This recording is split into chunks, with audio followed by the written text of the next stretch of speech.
Hello everyone and welcome back to the jungle down the Ave. Today I'm going to be showing you some of my favourite plants in my collection. They happen to be part of the Pepperomia family. The thing I love about Pepperomias is you can get them in all different shapes and sizes. You can get hanging ones, upright ones, you can get them to go in full sun, some prefer shade.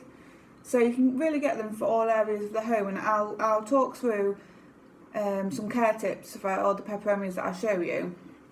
So welcome back. Please get a cup of tea, sit down, enjoy. Hopefully it won't be too much of a long video. I think I've got them all. Yeah, I think I've got them all with me. So to start, I think I will start with maybe the one I've had the longest. I've had this one the longest time. It's most rewarding. This one is the Pepperomia caparata. It's got lots of big flowers, so for size, it might not be, enormous, but it does reward me quite often with flowers. It's always growing new leaves. This one, I sit on a shelf next to a south-facing patio door. In the winter it does get some direct sun, but I found that when I moved it to an area where there was no direct sun, its leaves started to droop down and it started to look quite gappy and its flowers would flail. So I've moved it back to the south-facing shelf. This one seems to be doing really well. I water when it's dry. Sometimes I forgot about it over winter for maybe a few weeks, and it's always done fine. So, and I love the flowers. It's got some quite different looking flowers on there. And this one. Okay. So next, I will show you the Pepperomia. I think it's called Auber. I think people call this one for common name Pixie Lime. It's got a really interesting pattern on its leaves. This one is quite compact, which is what I like about it. I keep this one on a north-facing window. You might have seen this in a previous video, my houseplant tour. This is actually a different one. The other one, unfortunately, when I bought it, I said about it being quite wet and quite soggy, and it did have some root rot and some stem rot. So I couldn't save that one. I tried taking cuttings, but it was all ruined. So I got another one.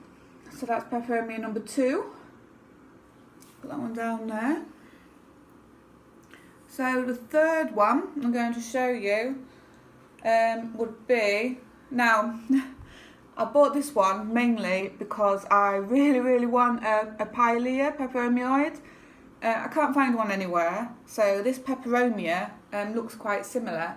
So this one, I haven't got it in a pot yet. This one is a Pepperomia polybatria, commonly known as the coin leaf Pepperomia, because its leaves are quite round and fleshy.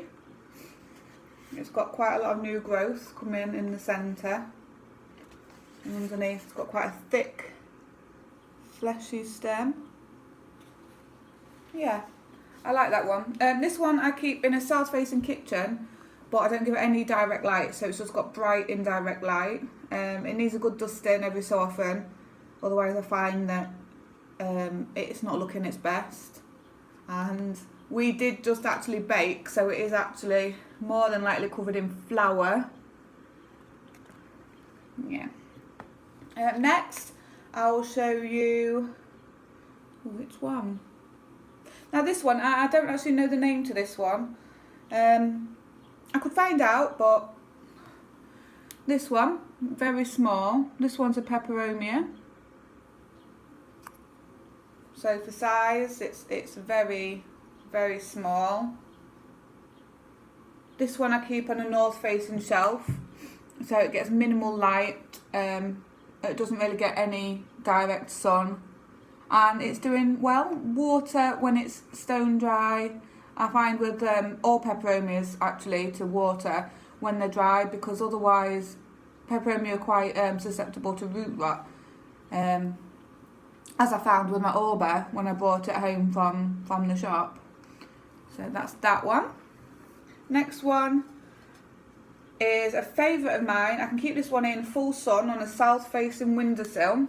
This one is called a Pepperomia crucifolia tricolour. I think people call this one a... Oh, I've got mud all over the table now, look.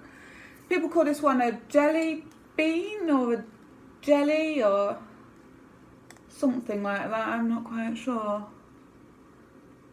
I like this new leaf just here, which is very red. Yeah, so this one I treat like a succulent, water when bone dry, and likes well draining soil. And then here, oh, I always forget the name of this one. This one is a Pepperomia angulata squaro. I don't know what the common name for this one is, but this one hangs down. It's quite new, so it's not really hanging down too much yet. It's got a lovely pattern. This one I keep next to my oven, again in a next to my hob, in a south-facing kitchen, but it gets no direct light, no direct sun, but bright light, and I've only had it about a month, so it hasn't experienced the winter with me yet. Whereas in a winter in my kitchen, with the sun being quite low, it does tend to bring direct light further into the kitchen. So we'll see how that fares in the winter. But for now, I really like that one. Next will have to be my Pepperomia rotundifolia. I like this one. This one's a hanging. This one sits again on the south facing shelf. This one sits quite high, so even in the winter it doesn't really get any direct light, but it's in a brightly lit spot. I quite like this one. It's got a nice pattern design. I like this one as well, how usually the Pepperomia flowers come from in the middle of the plant. I'm sure these ones come from off the ends, so rather than coming from like out of the plant, it comes from the end of the stem. I'm sure that one happened. Either that or I'm imagining it. So that one, Pepperomia rotundifolia. That one's going really nicely. Next, I will show you, I think this one's